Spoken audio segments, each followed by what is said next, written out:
3, 2, 1.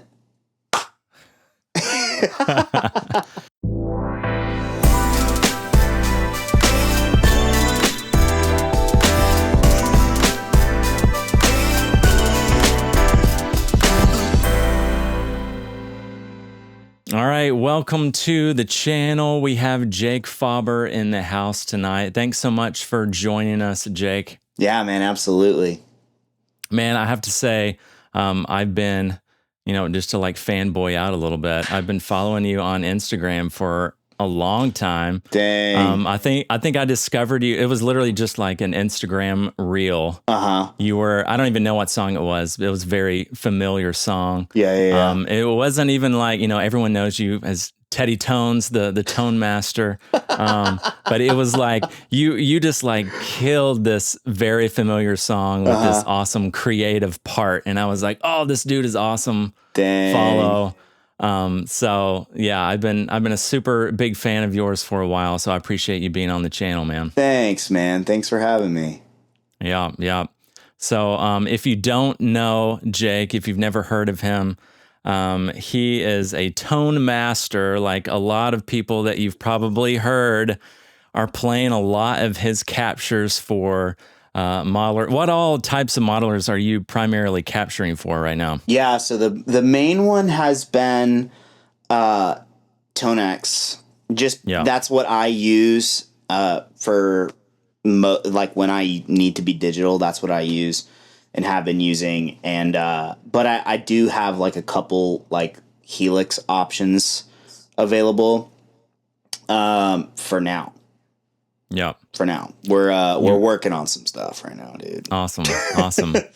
Well, I'm a quad guy. I know you're not a huge quad guy, but I'm just kidding. But yeah, I have a friend. I've actually interviewed her on the channel. She plays guitar for Passion. Cool. She's yeah. one of their main lead players, and she uses Tonex. She uses what's her name? Stereo. Emily Perry. Is she the one with the Novo? Yeah. Dude, she rips, bro. She's awesome. Rips. She's so cool. Yeah, so, dude. Yeah. If any of you watching this, if you want to see a video with her, I have an interview with her. She's a good friend of mine. She's awesome. Yeah, dude. Yeah. So, yeah, Tonex stuff is so cool. I have a friend that I play in a band with. He uses Tonex stuff. Yeah. And some Universal Audio pedals and stuff, and yeah, super solid. It sounds awesome. It's so good. Agree. We'll get into gear stuff because obviously a lot of people who saw your name and are clicking on this video are gonna want to hear your take on a lot of gear stuff, especially with tone. But I'd love to kind of hear your background. Like, how'd you get started with guitar? How'd you get into worship music? Kind of give us some backstory here. Yeah, man. So I started playing guitar when I was 10 years old. I'm 34 now, so that's the math. And as far as I know how to do math, that's 24 years playing the instrument. So 10 years old, my uncle taught me how to do like the Ghost Riders in the Sky, like da da da da da da, that thing. Oh yeah. And he taught me, like, we were up there visiting him, and he taught me, and like I just remember like going all in on this song, and it was like, I'm hooked, dude. Like, that's it. I don't know. In like my 10-year-old small brain, I was just like, I guess this is what I'm doing for the rest of my life. It just felt right. Yeah. So my family wasn't going to church at the time. I wasn't raised in church. And then we started going to church when I was 14, 15, somewhere in there. So started going to church. And then I was like, dang, I would love to play on Sunday mornings. Like, I would just love to play. And I go up to the worship pastor, and I was like, hey, man, my name's Jake. We just started going here. I don't know if you need a guitar player. I actually think it was like the first time that I ever asked someone if I could like play guitar on, like for a band or whatever. Yeah. And he was like, yeah, dude, that's great and all, but you got to join Worship Arts to do that. And I was like, what's that? He was like, it's youth choir. And I was like, that sounds horrible. Youth choir. Nice. in my like 15-year-old unchurched brain, I was just like, Oh, yeah. I think that sounds like the worst thing I could possibly do with my time. And right. You're like, have to put on robes and stuff. yeah, And like, right. Yeah. So then I was like, great, I guess I'm joining worship arts now. that's great. So I got roped in to being in the youth choir, and we had a lot of fun, and I started playing on Sunday mornings, and I don't remember much of playing those days, but like I do remember loving it. And Cool. we were really involved in church. I started leading worship for the youth band, and I led all through high school. And then about 17 years old. I was like, I feel like I want to be doing this with my like life. Like, I feel like I want to be leading worship, and really, I feel like in retrospect, it was like I really want to be playing guitar in the life of the church, like somehow. I don't know what that means. Yeah. I don't know what it looks like, but like I'm from Arkansas, small town in Arkansas. My perception of like what's possible as being like a musician in the life of the church, it's like you're going to be a worship pastor, and I was just like, okay, if that's what it is, Lord, then I'll just do that. So I went to school. I started going to, or when I went to college at a spot called Washita Baptist University. Was a music major, specifically worship arts. So it was Cool. like theology, and like basically a minor in like worship theology, and then like a major in like a full Bachelor of Arts in music. Yeah, that's pretty much my background too. Yeah. I have bachelor's in like a classical guitar was my primary, and then I have like a Bible. I think it's just called biblical studies minor or whatever. But yeah, pretty much same format. So yeah. And I so I did that, but I was a vocal major because they didn't have guitar major at the time. Oh yeah. So they were like, I was like, I'm a guitar player, dude. Like I don't want to sing, and they were like, well, it's either that or piano, and I was like, guess I'm singing. yeah. So yeah, I did 4 years, completed my degree, led worship all through college at different churches and different settings, played a lot of guitar for like midweek worship services, stuff like that. So it's been a lot, man. So I basically just like fell in love with like church music, and specifically like playing guitar in this context when I was like 15. I just fell in love with it. And like I feel like I'm super grateful to have played in like a decent amount of different scenarios, like played country music for a little bit. I actually cut my teeth playing like metal and like post-hardcore music, which I loved. And I've played a lot, and I just like keep coming back. It's like, I just love it, man. Like, it feels like home. It's just, I really enjoy it. I love the atmosphere, and pretty thankful I get to do it for a living. It's pretty awesome. That's awesome. Yeah. I was a huge metalhead as a kid too. Yeah, dude. You know, and like trying to bring that into like youth group and stuff, you know. And then I right now I primarily, when I gig out with people, it's in more country stuff. So nice. So dude. I love that genre. It was so funny. Like I hated country growing up. Like hated it. I was from Georgia. Everyone loved country. I was like, this is horrible. Dude, I grew up on that stuff. I love it, dude. and now that like I gig in country, like I love it. You know, like it's so, I feel like if you're in that camp of like I hate country music, you need to like start playing it and playing it out with people. Yeah. And like your perspective will change, and like there's such good crowds and energy and stuff fun, in that genre. So it's fun. So cool. Country music is the best, man. It's the best. So fun. Yeah, it's cool that you talked about like music getting you into church and into ministry. Yeah. Because I feel like that's such a cool thing, because, you know, especially people in our generation, like mid-30s, when like when we were kids, that was really when the like career of worship leader was like on the rise. You know what I mean? Like our parents were probably not like, hey, I'm going to grow up and be a worship leader. You know, like that wasn't as big of a career choice. Right.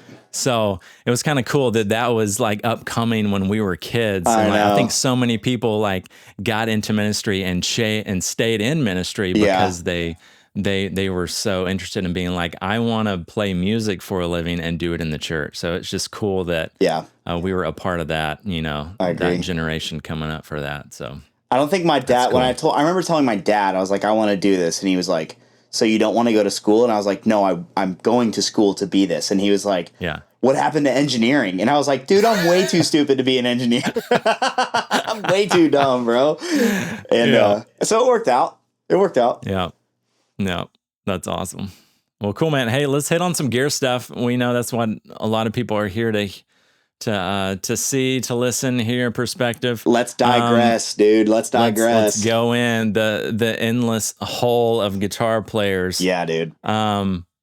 Hey, what's like a favorite piece of new gear that you're just like loving right now? Or even if you haven't tried it yet? Dang, dude, I'm hooked on the Rev Tilt. Like, I had the tilt boost on my board for a really long time, and I used it as kind of like an always on thing. Yeah. And it was cool because it, like, you know, you could roll off some lows and it brightened it up. You could find that kind of sweet spot there. And it had like a kind of like nice little thing that it did to the top end. Obviously still does.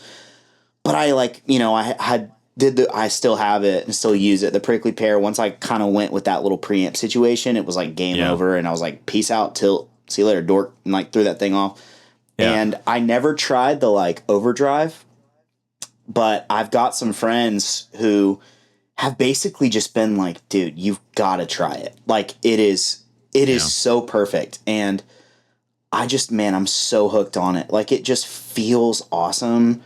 It feels like an old amp. Like, it kind of has that like really warm low mid thing that I really like. It makes the attack feel super fat.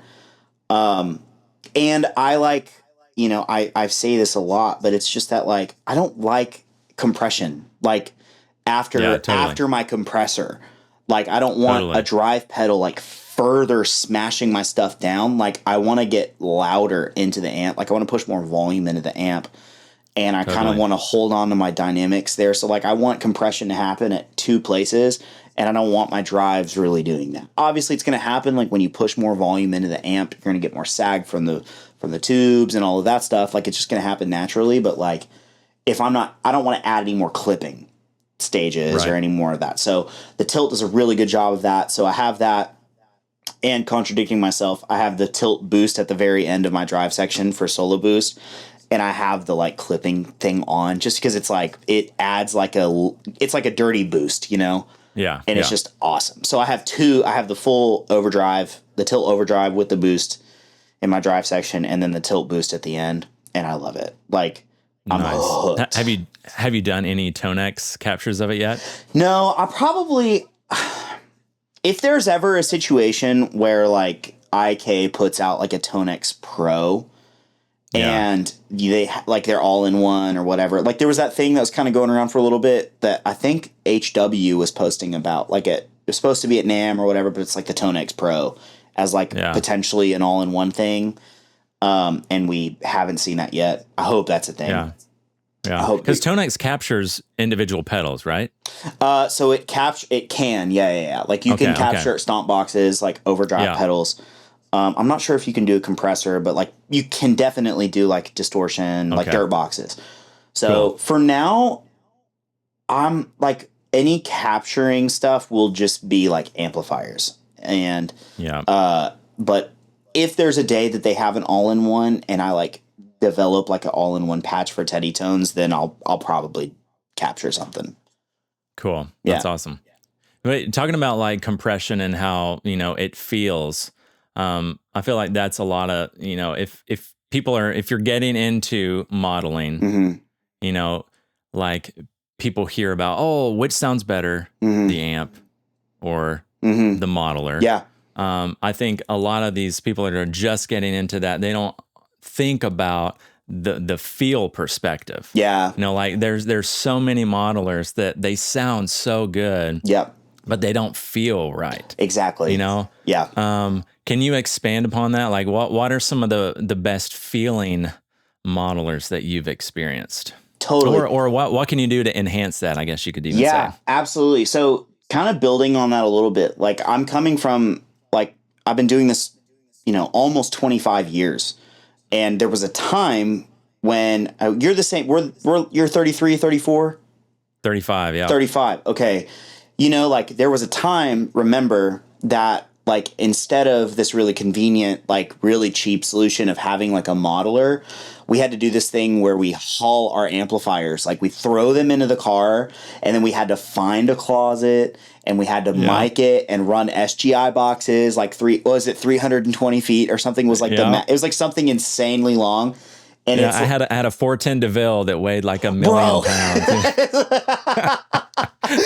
Yeah, like remember hauling those things around, and it's like they're the most inconvenient thing in the world, but they sounded awesome. And like when you turn an amp up, there's just nothing like it. And that's the thing that I like talking about. It's like, I mean, I've got some heat behind me, dude, and it's like when you turn those things up, it's cathartic. Like it's this really amazing feeling. And when you play with an amp for so long, I feel like it can give you a perspective of like you can arrive at 2 points where you're just like, I just don't really care, it's just convenience. I don't really care how it feels. And some guys are just less picky, and that's fine. I'm super picky and frankly super opinionated. And it's just like, I look for a really specific thing because it's like, I came up playing beautiful guitar amps. Like, my Bad Cat that I had in college, my Dr. Z Maz 18 that I had before that, like all these great amps that I got to play. I played a 65 amp Soho at church in college, which is an awesome amp. Awesome amp. Like I played so many great amps, and it's like gave me a perspective to just like what to look for in a modeler. And, I'd kind of run the gamut. Like I've tried basically everything, I think, sans Fractal. That's the only one I haven't tried. Okay. But the thing that I look for, it's like I got so distracted, dude, that if you can't see this on the Zoom, we're doing a Zoom call right over here, and my phone like will do this like balloon thing, and like I just there he goes again. I could totally fix it. I'm just not going to because it makes me laugh. I just try to go with the thing that feels most natural to me, and most natural being it's like, what's the closest to an amp? And I like what you said about the Quad Cortex, because it's like, it's not a question of if it sounds bad or good, because it sounds good. It does. Like, it has some processing things in there that I find just like not super desirable for what I look for. Yeah. But that's kind of more of like a feel thing. It just doesn't respond the way that I want it to. Yeah. But obviously, like I've heard, John, there was that whole thing like where Mayer used a Quad Cortex for a thing, and everyone was like, see, Quad Cortex sounds good. And it's like, yeah, it does. There's no question. It does sound good.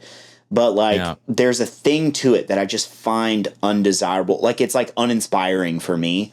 Yeah. Where what I look for is what I love about Tone X is it allows you to create things for it that like feel right, like that feel as close to plugging into one of these amps as possible, and that's what I look for. That's just what I find super inspiring. I love the way like cranking an amp feels. I love like feeling that speaker breakup, and I love like feeling that really soft compression, like when you have the amp turned up to where it's supposed to be. It's like there's nothing like it. So I've just kind of put all my eggs into the Tone X basket, and just making it just feels so right to me. I really, really love Tone X a lot. That's awesome. Yeah, I was a Kemper user for years. Like right when they came on the scene. That seemed really appealing to me, being able to profile your own stuff. Yeah. And I probably used one, I think, for around 8 years, I guess. Yeah. And one thing that I noticed, again, kind of going back to like the compression note, when I would run, I had, still have, J Rocket Archer, a clone. Yep. When I run that into my Matchless Chieftain, like, you feel it. The dynamics. There's a like big so jump. Intensely. Yeah, you feel it, and it feels so good. When I would feel it into the capture, you just didn't feel that. Right. You would hear, a lot of the nuances were there, Right. but it didn't feel the same. Right. I feel like the Quad Cortex captures that a little bit better. Yeah. Like I don't feel like it compresses as much as the Kemper did. So that was one thing. And then being able to run stereo amps. That was the thing Pretty that nice. really drew me to the Quad away from Kemper. Yeah. And I really like having like an all-in-one rig. So like when I go out, and like playing a festival gig, for a country show and have 10 minutes to set up, just plugging it in is great, and knowing the reliability. And so, and that kind of leads into my next question of like, I don't think it's necessarily the question of like, which is better, but like, which is better for your scenario, So like my question for you is like, when do you find yourself using real amps? Because you have a huge arsenal. When do you find yourself using Tonex or modelers? Yeah, so most of the traveling that I do is it's a lot of fly, right? So like it's a lot of fly dates, it's a lot of like you have to, it's the 50-pound rule, it's the like everything has to fit in like it can't be oversized. Like there's kind of like some pretty specific parameters. And I'm kind of a bougie boy, so I like having a decently large pedal board. So I have just like arrived at like I am totally fine with being digital. Like it's great. And obviously I create stuff for Tonex, and I'm always like trying to improve and get better at it. And like I'm at a point where it's like, dude, I just love the way it sounds. And I was actually just having this conversation with we were out with an artist that I play for this past weekend, and it's like, you can have the backline situation. Like on all the Flight 8 stuff that I've done, I could probably have requested an amp. Like I could probably, you can get, there's plenty of backline services out there that do that kind of thing. But the reality is like backline services aren't always super reliable, and they don't always take care of their gear the way that gear's supposed to. So like, tubes wear out after a period of time. It's not always 6 months. It's not always a year. Sometimes you get lucky and it's like 5 years and it's like, tube's still great. It worked just fine. Totally. But then like if an amp has seen some heavy, like abusive use, those tubes, when they die, man, they sound terrible. And like if an amp is just poorly maintained, it's just unbelievably uninspiring to me. Then you get the thing of like, man, it could just break down in the middle of a gig. And I'm like, that's definitely not happening.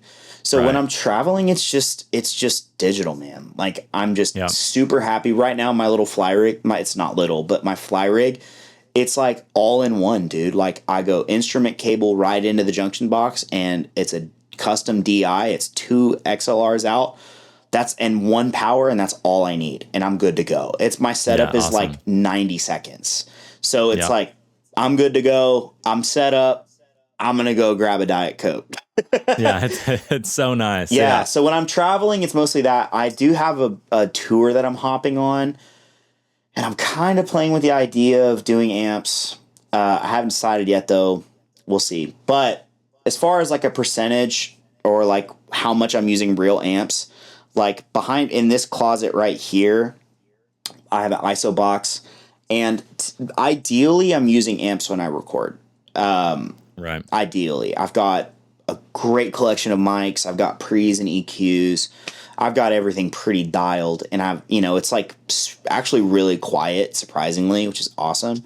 My wife isn't too bothered by it when I'm turning these things up. But lately, it just like, I've done a decent amount of session work lately from home, and it's like, man, it's just, it was set up from the last time I did captures.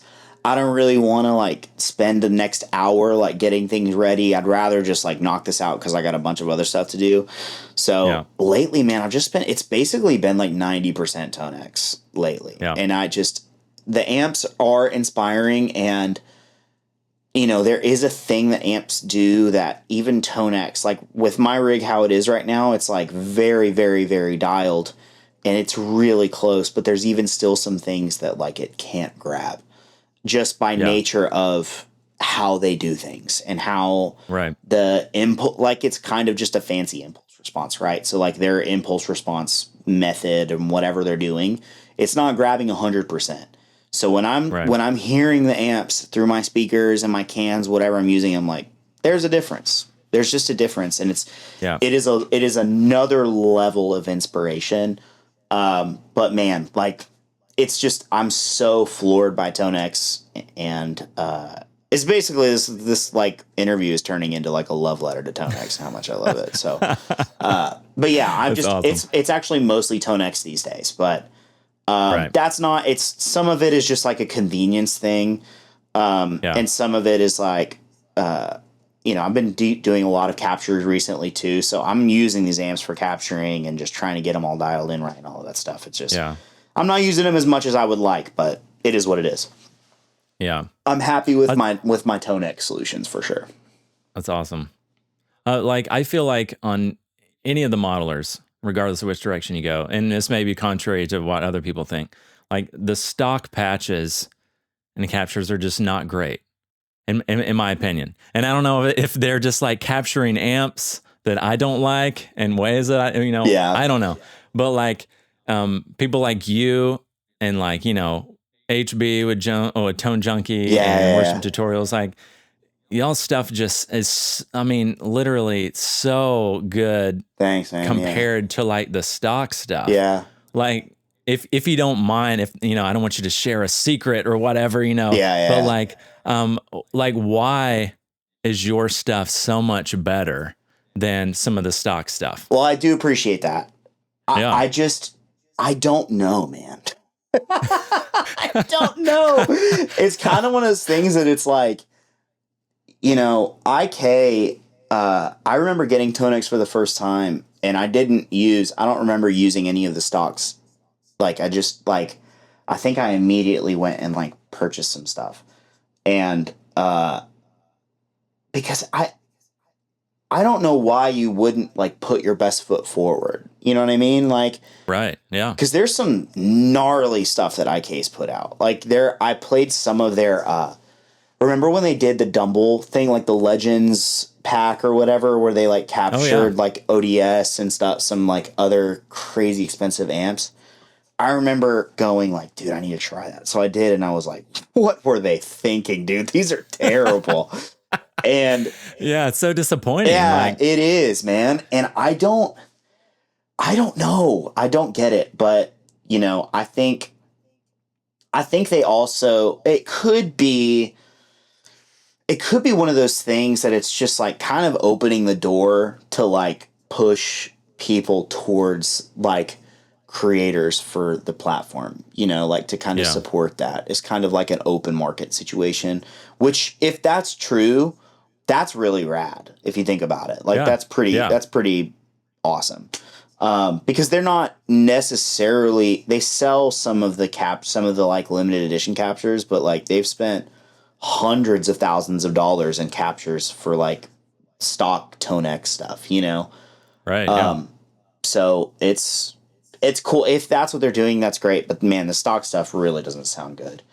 As far as my thing, like I feel like really with anything, it's like you need to have kind of a core vision or a core like ethos, if you will, of like, what is the sound that I'm going for? And, we do that with everything. It's like a new delay pedal. It's like, can this delay pedal do the sound that I'm hearing in my head? And the thing that I feel like I'm quick to do is like, this isn't working. Bye.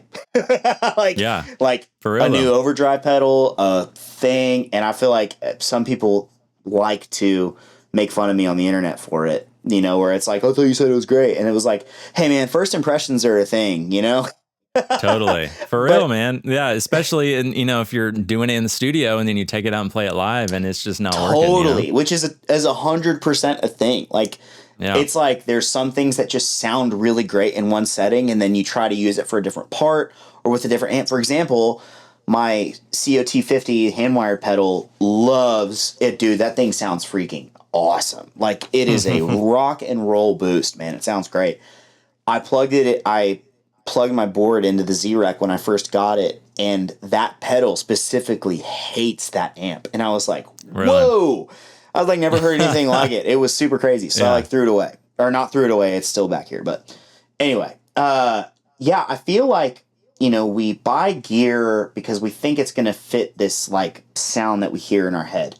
And I think it's just really important to be able to develop a skill that's like, yo, this isn't working. See ya. Bye. So, in regards to like my captures and like how I like to do things, I have a sound in my head. Like, and, you know, we're capturing amplifiers, and the Z80 has a sound.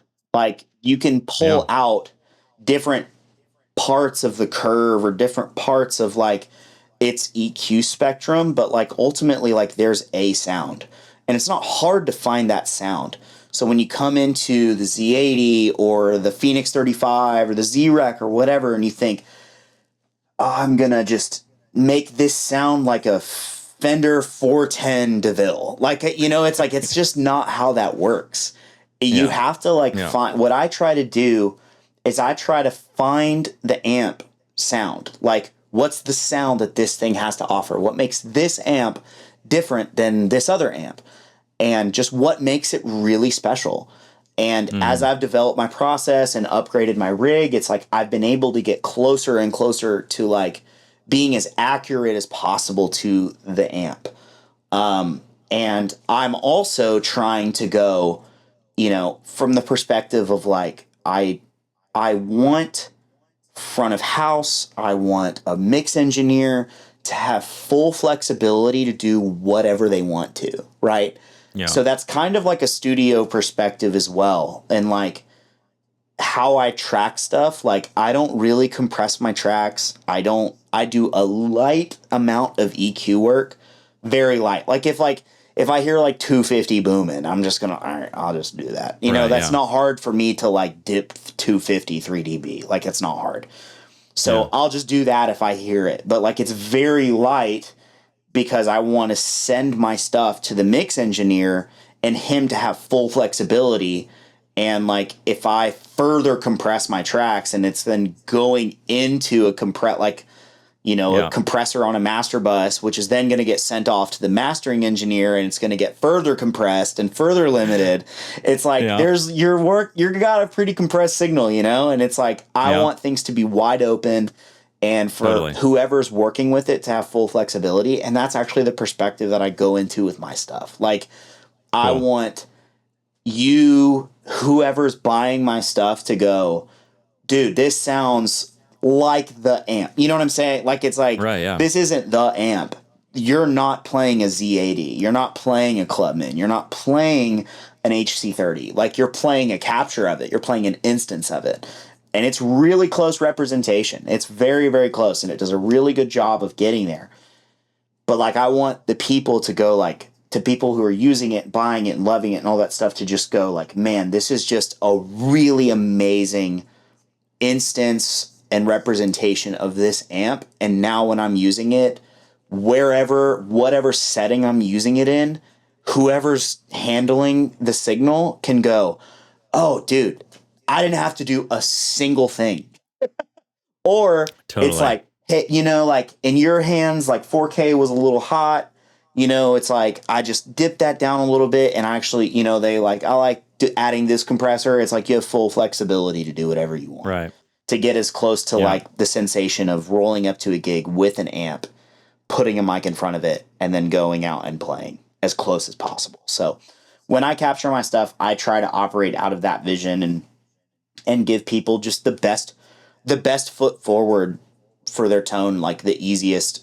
It's basically doing all the hard work of like getting the sound and then giving it to people as close as that as I possibly can. Yeah. That's cool. So let's say if, you know, someone's listening who is not as experienced, you know, they're still trying to find their sound, whatever, however you want to say that. Sure. You know, so many people are coming, like, resources like you and other people that are doing what you're doing, like, are invaluable to get, us to a certain space, especially if like we don't know how. Yeah. It's like, but I want to sound good, Mm-hmm. So how can we balance between getting there to where you guys are helping us, but also like, that kind of like imitation versus inspiration kind of Sure. question. How can we use, these tools, but also try to find our own sound, like not be like, hey, I want to be Jake. Like, I want to use his expertise and get a good tone, but like, hey, find your own sound. You know what I mean? Sure. Yeah, that's a great question. It's interesting because like I that is a like I feel like that's a bit of a criticism that I've gotten, which is funny. It's just like if you want to sound like Jake, and it's like, dude, I'm actually trying to just go, nope. Right. Yeah. Yeah. It's like Find I don't find want you the find to. the sweet part of the amp. Yeah, like I don't Yeah. want you to sound like me. I want you to sound like Right. you. And like the thing that's funny is it's like you can deduce like what I sound like or what James Duke sounds like or Taylor Johnson. You can deduce what they sound like into like bullet pointed lists of like, oh, they like the amp at edge of breakup. They like the RV5. They like, this kind of overdrive. And if you add up all those pieces, it's like, now you sound like them. And it's like, well, the natural EQ curve's pretty different, and like Right, the way that we play is pretty different. So like the tone is certainly a part of like how a player sounds and how a player's presented.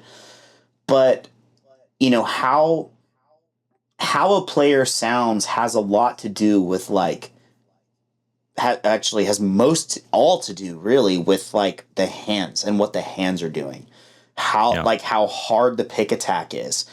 There's the like just the skin, like the skin sounds different. There's like I'm a huge Tom Bukovac fan, and there's a video of him doing like a Nobles ODR1 shootout, like trying all these like huge ODR1, like different ODR1 representations and trying some other stuff. And there's a moment where the guy that was kind of hosting the thing, he's like, do you find that there's players that like sound different? And he was like, oh man, I don't want to name names, but there's a guy in town who has the brightest hands I've ever seen in my life. He can take the darkest amp you've ever heard and make it sound bright. I don't want to name names, but it's Ford Thurston. And it's like, there's just people just have. It's fun. It's just like how God makes you, man. It's like your skin just sounds different. Your hands just sound different. And the type of guitar you play has a huge influence on it. But like how you strike the strings and all of that stuff. So really like the gear that we're using, like I said, like you can deduce what I sound like in a bullet pointed list to go like, oh, if I use the tilt overdrive and if I use the analog and tape stacked delay algorithms and like a modulated reverb into a cooked amp, it's just like, oh, it's going to sound exactly like Jake. And it's like, well, it's not. Right. It's just not. And, but it is funny. I have some friends that were in a group chat and they'll send me clips and I'm like, oh crap, they sound like me. And it's really great. Funny because it's like pretty close, but it's like I have a friend that I'll like test out my captures with. I'll send it to him and I'm like, he's like, we joke all the time. It's like, I think we're the same person. So it's like, there's going to be people that do sound like me. There's going to be people that sound like James Duke or Book or Bukovac or whoever. But at the end of the day, it's like all of this stuff is really like my whole vision around Teddy Tones. I've never once marketed, if you buy my stuff, you'll sound like me. That's like the antithesis of like what I want my company and I want my stuff and my message, if you will, to represent. It's like could not be farther from the truth. So I think as a person's trying to find their sound, I think it's wiser to to be more critical thinking in terms of like how your hands sound. And that's like kind of deducing as you play a bunch of different gear, really the amps as like, I would say the amps is kind of the most important with electric guitar and stuff. It's like the amp can change everything. It's like a microphone. It's like a 57 sounds different than a 545. That sounds different than an OC18, different than a 121. It's like you kind of hear all of these things sound really different. And as you play a bunch of different gear, you can kind of deduce, it's like, oh, there's a common like curve that I'm hearing that just sounds natural to me that I hear in all of these things. And it's you just kind of have to play. Like, you have to play a lot, and you have to really know what you sound like. Yeah. And all of this stuff, all of my captures, everything that I do is really just to give you the best foot forward in terms of just like, you plug it in, this sounds huge. And there's a decent amount of EQ work on my end to kind of notch out what you're not going to need, and what are like common problem frequencies, like 4K or 2K, and, you know, a high pass filter to like 100 hertz. It's like, you're not going to use that anyway. And like, make sure 250 is not billowing up too much. It's like, there's some of that to just kind of help you, but that's just common stuff. And I just feel like when you plug into the right amp for you, if it's a Fender, Princeton, or if it's an HC30, it's like, this does sound like me. This does sound like my tone. This does sound like my hands. And it doesn't sound like I've like imported Jake Fauber's DNA into my pedal board. Yeah. And now I sound like Jake. Like, does that answer your question? Is that helpful? Yeah, totally. Cool.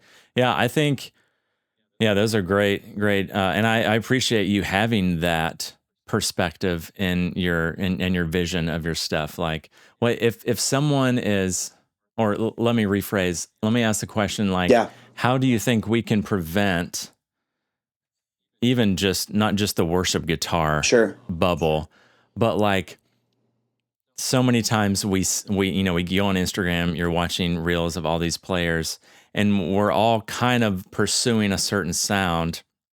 How do you think we can, and it's great, but like, how do you think we can also cultivate players to kind of play out of the box and find those new sounds, find those new approaches that can become the next best thing that's sought after? Yeah, I think, man,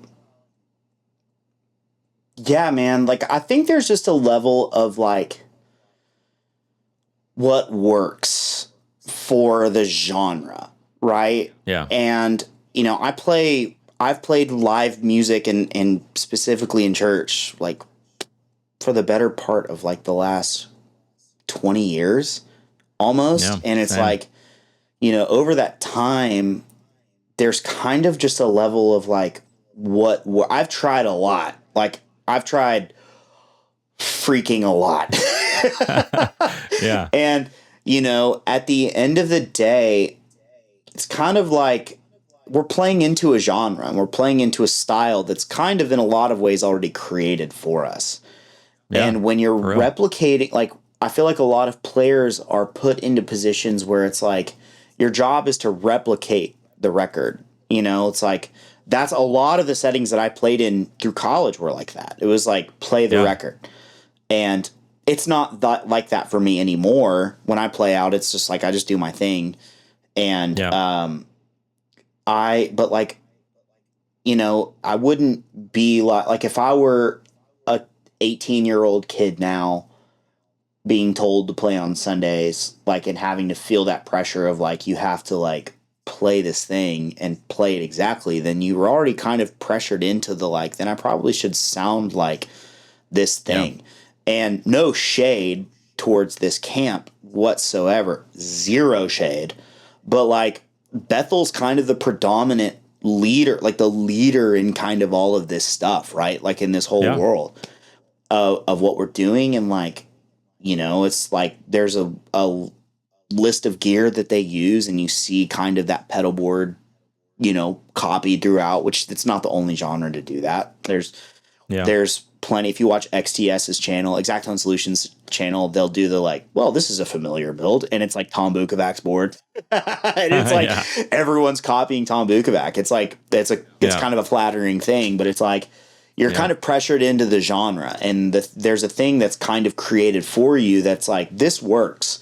And when you try and import different things into it, then becomes kind of an issue of musicality for me, where it's like, it just doesn't work. And it's like, you can try there's a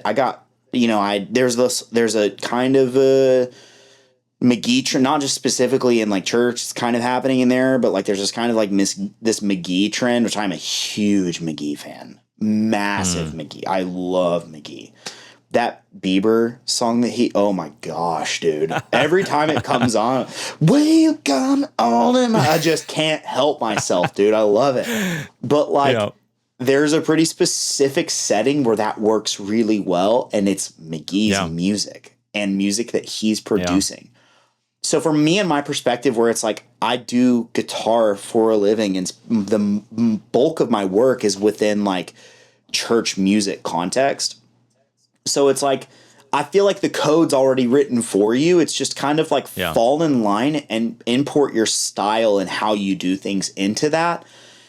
And I feel like that alleviates a lot of pressure to be like, oh, I'm so frustrated. I just need to find the sound. I need to find all the coolest pedals that no one's using. And I need, it's like, then it becomes kind of like a one-up contest. And dude, if you look at like country music, like a lot of these cats that are playing in top sessions are still using like Line 6 M9s, dude. That's crazy. Tom Bukovac is still using an M9. And guess what?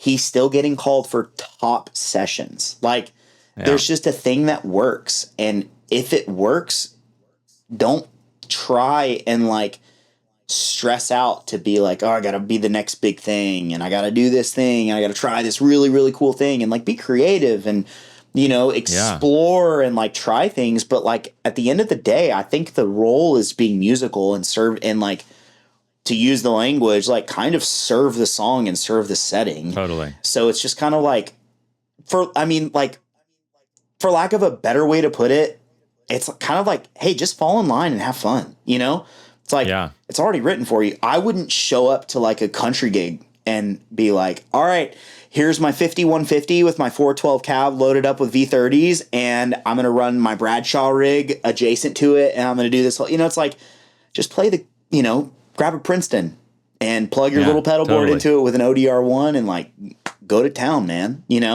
I think there's just the code's already kind of written, just kind of do that and the work's done for you. And then just kind of the way you interpret things, your phrasing is going to be different, and it doesn't have to be a tone sounds different. It can just be a you sound different. Yeah. No, that's awesome. Yeah. Moving into like creative process, you talked about like being creative, like, how do you approach writing creative parts and still serving the song well? Sure. Like, again, when I discovered you on Instagram, you were, I can't remember again what song it was, but like it was a common song and you did something really cool.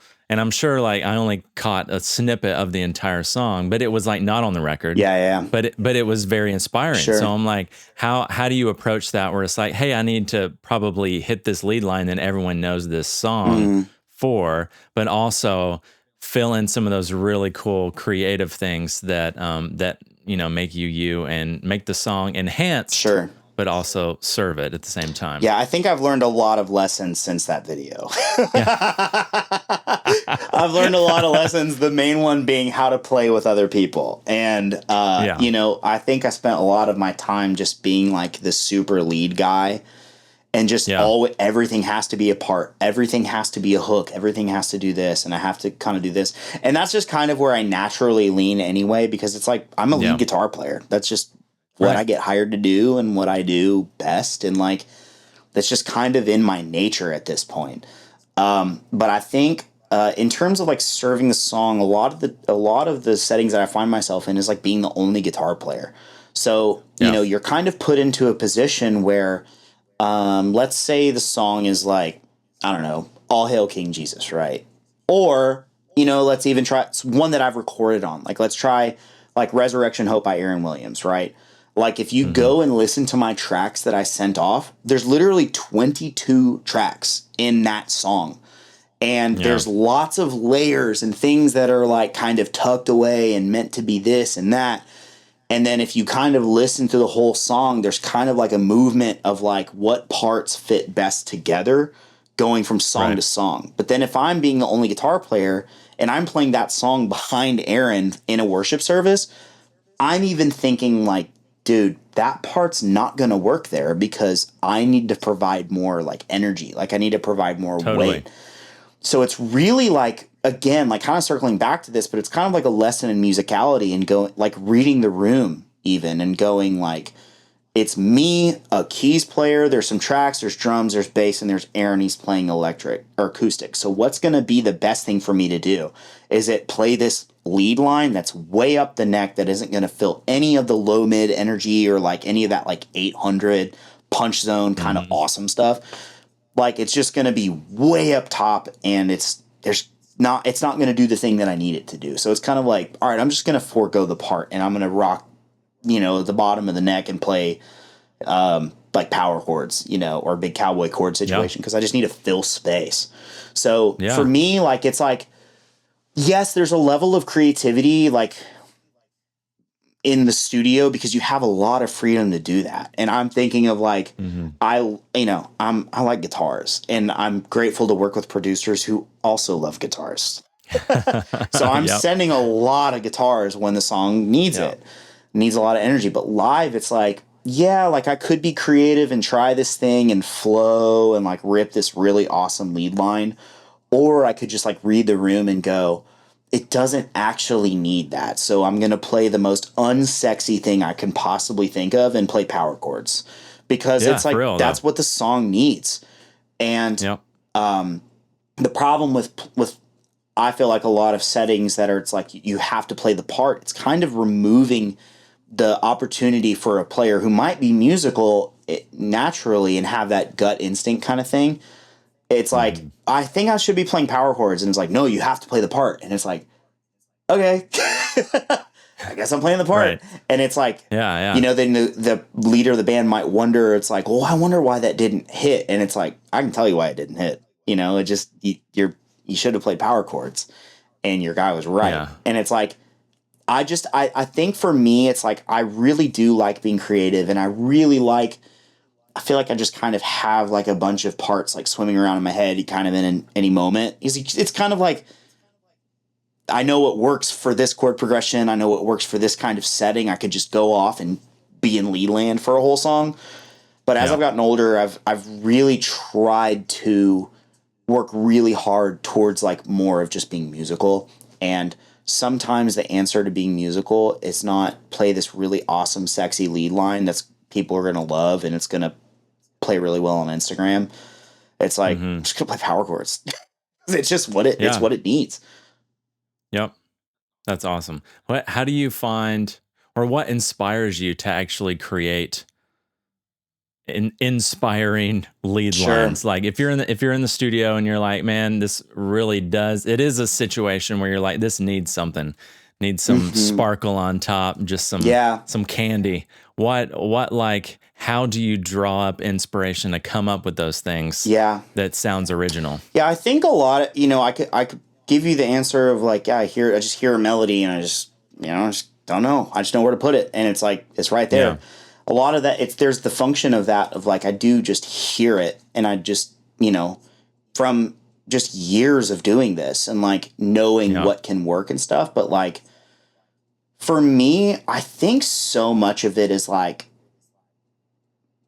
it's less of like a function of can I hear it and more of a personal freedom I feel to just go for something. Like, to not be scared and to just like, go, I don't want to be like just sending track after track after track of just like single note lead lines where it's like, that to me is just uninspiring. If I'm writing to that end, it's just kind of like, it's just not inspiring to me. But if I hear a melody in my head, I just want to chase it down. And there's not really necessarily a filter in my brain of like, oh, I'm not going to try that because it's too creative or it's too this or it's too whatever. Or there's plenty of other melodies. Or there's another melody because it's just like, we can have counter melodies. We can have like different things. And I also know that when I send off tracks, it's like things are going to be treated a certain way. And like when you send a demo mix for approval from the producer, like you're supposed to kind of mix in your tracks, is I'm terrible at mixing, but I'm kind of going like, here's how I hear this treated. So it's a stereo track, but it's summed down and then it's kind of tucked away over to like 2 o'clock and it's lower than everything else, but it's just kind of treated as like this little layer back here. So I know that like I'm writing parts and recording not necessarily just to the end of like, oh, here's the main hook, but it's like, yeah, I already have a main hook, but here's this other ear candy layer that's just going to be out here in left field or right field or whatever. And it's like, it's just tucked away. It's there. It's just to add some movement, or it's really to just add like kind of a melodic factor to like what the drums are doing. And yeah, I'm always kind of thinking like, I feel like syncopation is really important, but with a lot of those types of parts, as long as the melody itself isn't super clashing with another melody or with the vocal even, it's like I can play safe notes like ones and fives and like maybe some twos and stuff in there. That's just kind of synced up directly in the pocket.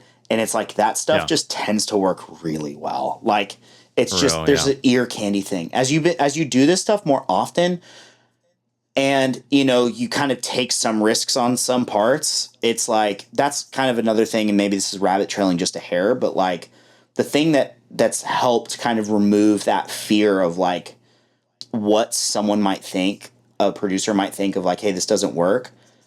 It's just kind of like taking the risk and just going like, this is what I hear, man. Like, whatever. If it doesn't work, just tell me it doesn't work. And, they'll let you know. Yeah, right. But it's like, typically what you get is never a like, dude, that's the best part I've ever heard in my entire life, bro. I heard you do this thing and it was awesome and it was tucked away perfectly and blah, blah, blah, blah, blah. It's typically just like, yeah, man, works. All right, send it. So it's like, thanks for the encouragement. Yeah, right. I wanted that like super encouragement for so long, and just realizing that it's like, you're just not going to get that. And I just have a personal conflict because it's like kind of to spiritualize it in a sense. It's like, I know who God made me to be. And I know that he's given me kind of like an ability to just do what I do. And not saying that in a sense of like, look at this gift that I have. I'm super awesome and I get to do that, but it's like I have a thing and it's like, I know who he made me to be. And I just try to communicate who I am and what I like and what I hear through my instrument is really just an extension of myself. And I frankly don't know how else to operate. So it's kind of like, I feel like over the years I've just grown in that confidence and just going, you know what? I'm just going to be myself on this track. And if the producer doesn't like it, he's going to tell me. And then I'm just going to try something else and work. It literally just happened. I worked with the producer. I sent off the tracks and he was like, yo, I don't really like this. And I was like, ooh. I was like, great. So what do I need to do? And he was like, you need to do this. And it was like the simple answer. And it ended up working perfectly, Yeah. So I just feel like in the creative process, I've gotten better at the craft itself, but I've gotten more self-confident and more self-aware and just more like in tune with what needs to happen in a track and going, I'm going to take some risks in some places, but then ultimately falling back on what does the song need? And the song needs weight, the song needs energy, and that comes from the electric guitar. There's an energy that the electric guitar brings that no other instrument on the stage and in a band setting can bring. It's just not. Like there's what happens at an amplifier sonically can never happen in drums or keys. It's just there's a thing that happens. So it's like I know what that can bring to a track. So I'm just going to do those things and then take some risks somewhere but hold those risks like this. So my whole entire identity or world doesn't come shattering when a producer goes, that sucks. Yeah, totally. So it's just kind of like, I'm going to be myself.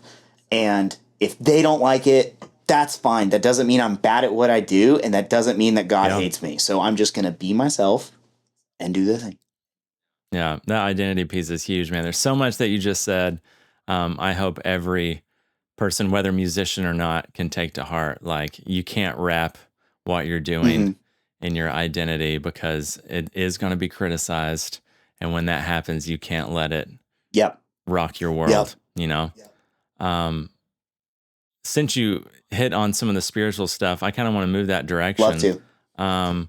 You know, so much of our genre of music, I'm grateful. I feel like there is kind of a lot more freedom coming into our worship sets and allowing the Holy Spirit to just breathe and Sure. allowing more time to not have to just do the parts, just do the arrangements. Sure. And not that, again, like you said, not casting shade on any of that. The Lord can move in whatever he wants, and people can experience his presence in a 2-minute, perfect arrangement, whatever. But in those flowing moments, like, how do you as a guitar player, as a musician, invite the Holy Spirit to like anoint your playing? Sure. Yeah, man. I would say there's a huge a level, like a huge aspect of like being really prepared to that. You know what I mean? And that, dude, I totally agree. And people do not attribute the spontaneous with being prepared. Yeah. Expound on that. Yeah, so like the preparation thing, we were just talking about this the other day when we were out on a gig, and the keys player we were with grew up in like a pretty like charismatic, like very, very flowy, zero preparation, zero rehearsal, no songs ahead of time, just kind of show up and do the thing. And he was like, to me, that just reads laziness. Like, and to me, that just reads, it's like, I'm not willing to prepare or be responsible for this setting or for wherever we're in. It's just kind of the extreme example of that, right? But then the other end is just like everything is super rehearsed to the minute. Yeah. I've played in church settings like that, and it's pretty rough. But, there's kind of like, it's preparing the songs, but it's also preparing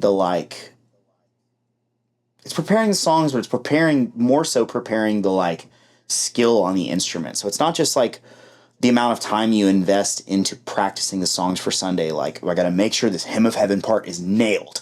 Like, I got to get the vibrato part right. Like, I have to spend 2.5 hours getting this part right on the chorus. Yeah. It's like, it's way less of that and way more of like, dang, dude, my right hand hasn't been synced up with my left hand. Like, when I'm going for stuff, like, I just slip up. Like, when my middle finger tries to go for that second note, it just slips every single time. It's like, great, now I'm going to practice to a metronome at 140 BPM for the next 5 minutes, just to get those things synced up. Like, there's a lot of like those like meat and potatoes, boring preparation things, and just practicing and being good at the craft. That, to me, I'm very grateful for. Like, I'm sure everyone in are aware of the like theory of 10,000 hours, like the theory of mastery, like the Malcolm Gladwell situation. It's like that. It's like way less of like there's a few layers to that. It's like, I want to devote the 10,000, the 20,000, the 30,000 to the instrument, but I also want to devote the 10,000, 20, 30,000 into like playing in that room and being good at that too. Yeah. So like, but the 10, 20, 30,000 hours of like being in your bedroom and not posting it on Instagram and practicing fuels that 10, 20, 30 in the room. And to me, like, I'm super grateful that I've been able, that I practice a decent amount and I play a lot. And when I go into these settings, yes, my songs are prepared, but like I'm ready to go. Because I play with people, like I just played with an artist this weekend that she went off on stuff that like she didn't say she was going to. But because I practiced and I knew my stuff and I knew what we were doing for sure. When we flowed, it was like, I'm already in tune enough and like I'm aware. This is what I wanted to say. So I'm super prepared here, and I'm good to go because it frees me up to kind of go, all right, this is just what I feel like the Lord's speaking to me in this moment as Tasha's doing this thing. Because it's like, the Lord's kind of like moving in me and I'm looking at people and I'm just kind of reading the room and going like, what do I need to do right now? And then a lot of it too is like what I was talking about earlier. It's just like the code's kind of written. If Keith on drums is building, then it's like, I'm not going to go, like play this little light thing. It's like, Yeah. he's building. All right, now I need to go. It's like, I'm Yeah. very in tune with what's happening in the moment. Yep. And if I was like, if I hadn't practiced my instrument, right? Or if I hadn't practiced the songs, well, if I didn't practice the songs, then I'm going to mess up on the 5 songs that I knew we were going to play. So now my head's all messed up. And like, I couldn't read the room because I was so focused on the things that I messed up on, the things that I knew we were going to do. Like, so it's like, how can you be prepared for the things that are just going to happen in the room and in the moment when you didn't do the things that you knew you were going to do or didn't prepare for those things? So I think for me, it's just like, I want to see what God does. Like, I really believe in the power of like corporate worship and the gathering, how beautiful it is, and all of its streams and all of its quirks. I love all of it. Like, big fan, love the church.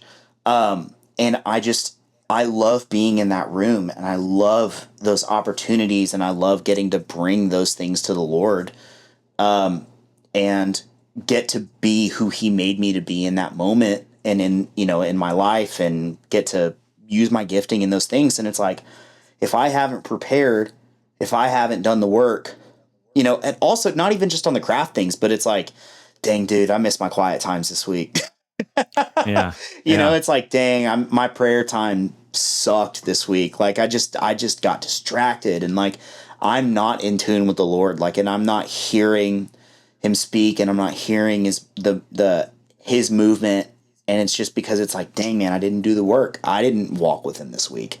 So like, I think all of those pieces together, when in the most ideal situation possible, it's like those types of like allowing yourself to be moved in those moments as you're trying to like create an atmosphere for people to like feel comfortable, doing work with the Lord in, if you will.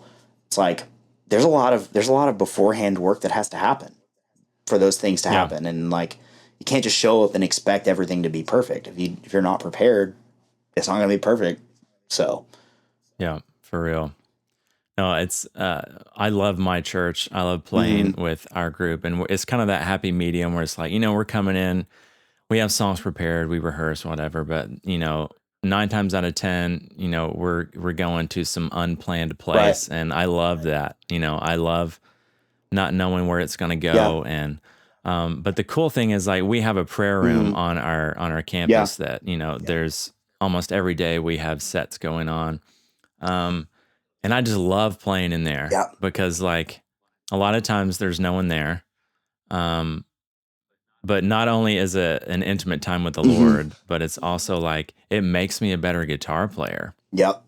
Like, it's refining. Playing spontaneous stuff, on, in the moment is like, it's, and making it sound good and creating stuff that is musical and fits, for 3 hours. It's challenging, and it's definitely building. So it's, really, the answer is, you want to get better, you got to play more. You got to play more, man. And you got to play more. So it's awesome.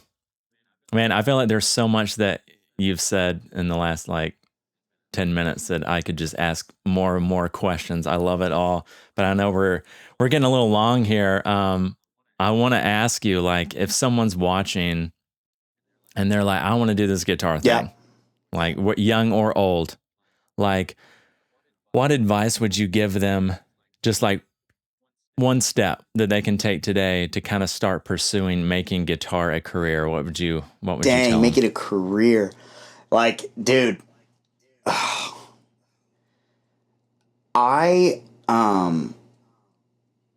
I get to do right now is a huge blessing. Like, this is what we were talking about before we started recording, before we started the call. It was like, this is what I've wanted to do with my life. Like, when I think I even said it like earlier. It was just like, I started playing when I was 10, and I was like, yep, this is it. Yeah. It's like, okay, I don't know what that means. I don't know. I was far from the Lord at that point, but it's like, I just feel like this is the thing I'm supposed to be doing.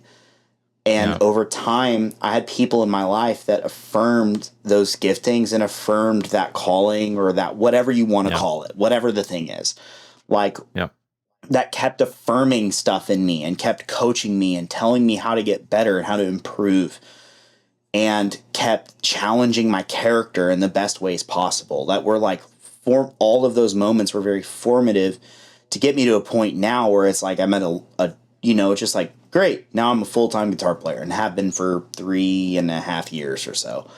And like, I just think like, I think people can see what or guys like Casey Moore or like Kenyon or all these cats, including myself, that are doing. And it's just like, oh, they just wandered in and to the right room and they just, landed a career in music. And it's like, that's not how that works, dude. Like, it's just not. And there's a lot of work that has to be done to make it happen. And like, a lot of humility and a lot of lessons to be learned. But like, I think the thing is like, if someone's watching us, like, I've had a few like 19, 18-year-old dudes in my DMs going like, I want to do exactly what you're doing. And my thing is just like, dude, go get discipled at the local church, join a Bible study, and work on your character, and like run hard after the Lord and give those things to him. And if that's the thing that you feel like you're supposed to be doing with your life, I feel like for me, man, it's like, I feel like he just kept telling me to walk through the door. Like the Lord's just like, keep walking that way. And I was just like this way, and he's like, yeah, like that way. And I'm like, like right here. Like, yeah, all right, I'm cool. I'm gonna keep going. And then it's like, whoa, this is a really cool door. And it's like, I just keep kind of walking, and it's like, I don't even feel like I'm like, it's just the weirdest feeling. And it's like, if I tell myself when I'm 15, like if I go back and tell my 15-year-old self, it's like, dude, this is what you get to do. He'd be like, there's no shot. There's no way. So I feel like it's just like, if that's something you feel like you want to do, then humbly submit those things and lay them down to the Lord and go like, Lord, whatever this looks like for me, this is what I want. And but ultimately I want whatever you want. So if you're telling me to do this, like, I feel like there's a lot of people in my life who are saying that I'm good at it and I'm trying really hard to be humble and walk with you, Lord. But it's like, I just, I don't know. So if that's it, I'm going to stay open-handed and you just keep telling me to do the thing. And I feel like the Lord is just kind of like, okay, like, then walk with me, follow me, be obedient, get discipled, be in the local church, read your Bible, like prayer, like all the things that you're supposed to be doing to form your character and your desires and the posture of your heart towards the Lord. And I feel like sometimes it's just like, then there's all of that. And then it's just like, sometimes you just wander into the right door. So I'm that's a lot of like word vomit and a lot of stuff, like just but it's like, dude, I just think there's things that there's no like laid out plan. But if it's something that you want to do, if there's a door that's open, just walk through it. If the Lord tells you to walk through it, just do it. I don't know, man. It's the weirdest, like, this is literally to me, this is the weirdest career in the whole wide world. Like, it's like, how do you meet producer? Like, I don't freaking know, dude. No idea. I'm like, and I'm not gonna like be some slimy dude that's just like, well, if you take this 25-hour course and pay me $1 million, I'll tell you exactly how to do a career in music, because I'm still trying to figure it out. And it's like, I don't know how I met these people. I just turned around and there's my friend Brian and we're friends and we work together. And it's like, or there's my friend Colton, and it's like, I don't even remember how we met, but like, we did, and I'm really grateful that we did. Or Aaron, like, who I've been with for 12 years, like, is one of my best friends, and like, we get to make music and do ministry together and all these amazing things. It's like, he was at the Chipotle that I was at when I was in college. I don't know. It's like, it was just there. So I think, man, there's just so much it's way less of like, here's step by step of how you need to do it. Yes, be good Yeah. at your instrument. Be really good at your instrument. Like, as best as you can possibly be. And then when you see a weakness, attack it full force and be good Yeah. at that thing.